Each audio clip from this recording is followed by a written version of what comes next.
lucky, don't they, Mom? Why do you say that? Well, they don't have to be smart. They don't have to get jobs or anything. All they gotta do is get married. Well, Beaver, being smart isn't exactly a drawback to marriage. Well, if they don't get married, well, they can become dressmakers or cut people's nails in a barber shop or take care of kids and a lot of other dumb stuff. Well, Beaver, today girls can be doctors and lawyers, too, you know. They're just as ambitious as boys are. All right, leave it to Beaver. There's a different world back then. But I have to say, as a boy growing up watching that show with my family, I didn't think, what kind of family is that? There's no family in the world like that. What is... No, leave it to Beaver or Bonanza or Andy Griffith or primetime TV, the Flintstones and the Jetsons, these cartoons. It was family entertainment. We'd watch it together. What if an alien came from another planet, could understand everything about our culture, and watched TV 50 years ago? What would he understand about America? What would he understand about American values? What would he understand about American morality, sexuality, things like that? Respect of authority, law and order. The good guys win, the bad guys get punished. What would he make of those things? America was far from perfect. We had our issues and problems, but there were so many things that were just more wholesome. Hey, remember as a kid, if you're as old as I'm, 60 years old, remember as a kid, you just tell your mom, hey, I'm going over to so-and-so's house. Maybe they lived a mile away. You get on your bike, you go over there.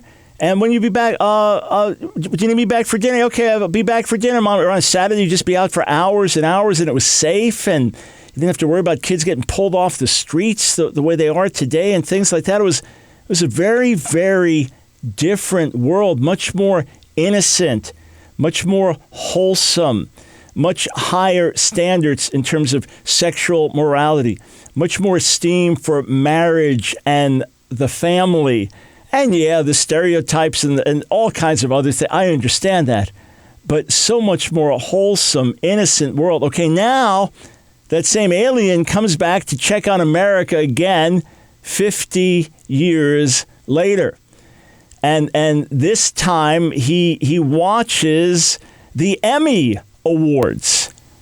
And he watches what shows have won on the Emmys. We've gone from Leave It to Beaver to Game of Thrones, an HBO series where, as I've read about it, the violence is so intense that it's disturbingly graphic, where the nudity can be so overt that it makes people uncomfortable, that there's even a couple, a brother and sister, who have a baby.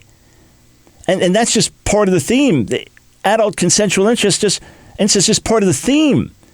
And then the controversial part, which I read about, that's what drew my attention to it, was that this couple, their baby dies, and then the man rapes the woman. He basically rapes his sister by the corpse of their child born of incest. And that was the controversy. Was it rape? Was it consensual? And what kind of world is this? I looked this up on Common Sense Media on their website, family TV ratings, and Game of Thrones received a negative rating of 5 out of 5 stars for violence and for sex. And that was the outstanding drama series. The outstanding comedy series was Veep. And the website said parents need to know that strong language is the biggest concern in the HBO comedy series, with the F word, every variation of it, and this word, this word, this word, this word, this word being major offenders in Anything Goes dialogue. So the alien's going to have to get new vocabulary. Watching this, outstanding lead actor in a comedy series was Jeffrey Tambor from Transparent, which also received a negative 5-star out of 5-star rating for sex, from the frontal nudity to the gender identity issues, etc. And then John Hamm, outstanding lead actor in a drama series in his role in Mad Men, which received 4 out of 5 negative stars for drinking, drugs, and smoking. These were the Emmy Award winners.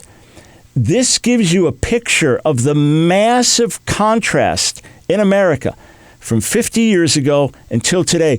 Oh, there have been some improvements in the status of women and in civil rights and in things like that. But otherwise, we must recognize the degree that we have fallen into sexual and moral anarchy and chaos. We must recognize the degree to which the wholesomeness, the innocence, the recognition of the role of parents, the esteem from moms and dads, the expectation on kids growing up, things have shifted dramatically. I mean, today, a kid the age of Beaver, right? What he's probably sexting. He's sending nude pictures of himself to his girlfriend. I mean, that's how crazy things have become in our society. It doesn't mean it's the end of the world. It means it's time for us to wake up. It means things are more severe than we might realize. It means the darkness is more profound and expansive than we may have known. And we need to wake up and turn to God and ask ourselves, what am I being entertained by?